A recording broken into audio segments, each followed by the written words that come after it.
Let's get into it. You were kind of segueing our way into there.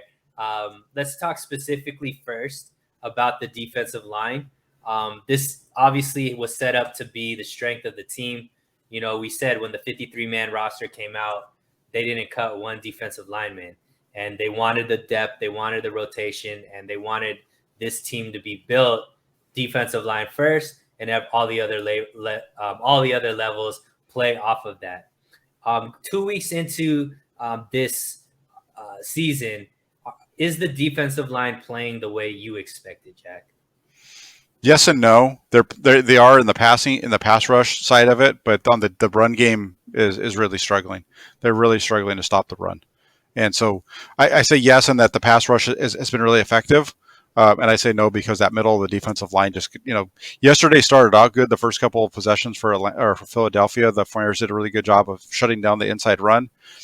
And then about the third or fourth Philadelphia possession, you started to see them just gouge the 49ers for 5 or 6 yards of carry. Yeah. I mean, overall, I thought their run defense was a lot better. Maybe not necessarily because of the defensive line. I think Fred Warner stepped up, which was, something we talked about on the pregame show, that he had to have a solid game with all the injuries, especially to Dre Greenlaw. I think that, off of called run plays that the Eagles put out, I think they only gained 60 yards in the whole game. So that is, I think a decent effort. The only thing that really gashed us was obviously Jalen Hurts being able to break containment and kind of just use his legs to be able. He got, I think something like 80 yards just by himself, just all off of scrambles. That's always been one of our Achilles heels. We thought that this defensive line was built a little bit to keep that from happening. What about, these mobile quarterbacks, now that you're seeing it, saw it play out at least the first time? It seems like that's still an issue, right? A little bit, yes. The thing, let me touch base real quick, go back to that running piece again. And I'm going to disagree with you a little bit. And I know the difference between week 1 and week 2 is we didn't see the big 10, 20, 15-yard runs. Mm-hmm. But what we saw from Philadelphia was there was one point where they had 4 rushes in a row, 6, 6, 6, 9, right? The second time the 49ers punted the ball down and pinned them deep in their own territory, they ran the ball from their own, inside their own 10, all the way out to the 44 on the 49er side of the field. And the only reason what happened there was they decided to start, for whatever reason, their coach decided to start throwing the ball. And that was the downfall of that possession, because they had run the ball. I know they had a Hurts scramble was mixed in there, but they were running the ball like crazy right down the middle of the 49ers defense throughout the game. So from that standpoint, that's why I say no. But my thing with this defense, and we talked about it before. Remember, how did I tell you this defense was going to play out on Sunday? Bend, not break. They were going to give up a lot of yardage in the middle of the field, and they were going to shut them down when they got into the red zone, right, or down into scoring range. And that's exactly what we saw happen. They did that consistently, and then on top of that, they forced Hurts to. I don't know if the 49ers forced him to, or if it was just the coaching staff of the Eagles. Decided that instead of having him throw, short, they decided they were going to have him get down the field a little bit more, and we saw him, really not play well in the second half. He was only 4 of 8 in the second half. Yeah. For me, I think the defensive line hasn't reached its peak. We were talking about this defensive line being a top 5 defensive line. I think you would agree too. They're not necessarily playing top 5 level yet until they are able to not only have that pass rush, but be able to stop that run. So, I looked at the numbers. If you take Hurts, scrambles out of it, it was like 19 carries for 69 yards. So to me, that's like a 3.6 average, something like that. To me, I think that's average. I mean, that's normal for an NFL team, right? 3.6. If you could keep a team under, at about 3.5 yards per carry, sure. that's I think decent. I mean, obviously it could get better, but yeah, I mean, once again, something that we need to see improvement week to week. Definitely not where we need to to reach the goals that we have, but not terrible either, right?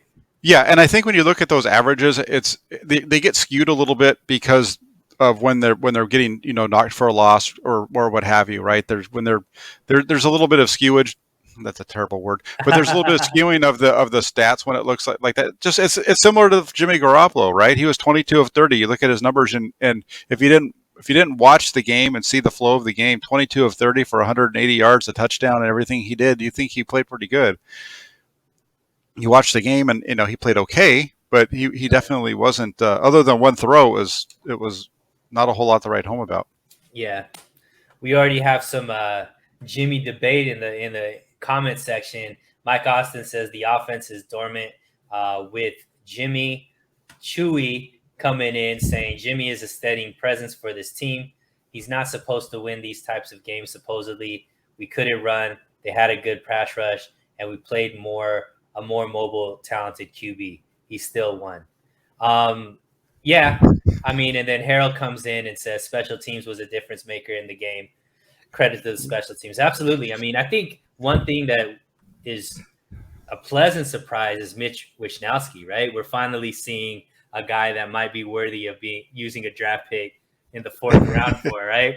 He's been doing a good job at making the teams that were the opposing teams have long fields that they're playing towards. And I think that's really helped out the defense as well, because like you said, I think the defense, you're seeing them not so many 3 and outs, but you're seeing them not cross midfield because they're pushed back so much, 2 or 3 first downs, and then the 49ers could clamp down and still, have it be a punt rather than a field goal. Yeah, no, totally. And it's those 3 are all really good examples of that game yesterday, the special teams, right? I mean, Javon Kinlaw getting up and knocking that field goal down was a huge play in the game. Yeah. Right? That the blocked field goal there. The offense being a doormat. They were a doormat for the first quarter. That was the first time since Chip Kelly was the head coach of the 49ers that they haven't gotten a first down in the first quarter of a game. I mean, that's they weren't good. Yeah. And then Chewy's point about Jimmy being a steadying presence. If you take those 3, that's the whole game in a nutshell right there. And you throw in the defense that we're talking about here. That's the ball game. I mean, it's just crazy how all these layers kind of wove together to create a win for the 49ers. Yeah, and I think after what happened with Detroit and also what we saw with Philly, I'd be surprised if another coach tries to go for it on 4th down in the red zone, because the 49ers have been over, right? I don't think anybody's been able to go for 4th down.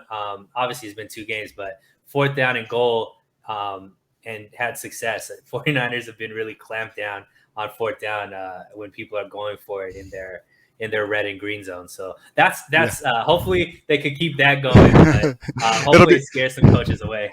It'll be funny to see that. I mean, I can understand why the Philadelphia coach decided to go for it. I mean, at that point in the game, all the momentum feels like it's on your side, right? They're only up 3-0, but you're kind of dominating at that point. You just were pinned back and you make this long throw down the sidelines and everything. You kind of feel like you're playing with house money at that point, and that changed the whole game. They stopped them there. They go down the field and score, and that just shut the whole stadium up. The stadium was quiet the rest of the game. They didn't make noise.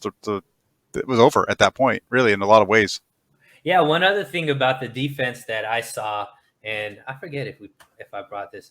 No, I haven't. Okay, so remember I talked about keys to victory is the communication between the corners and the safeties.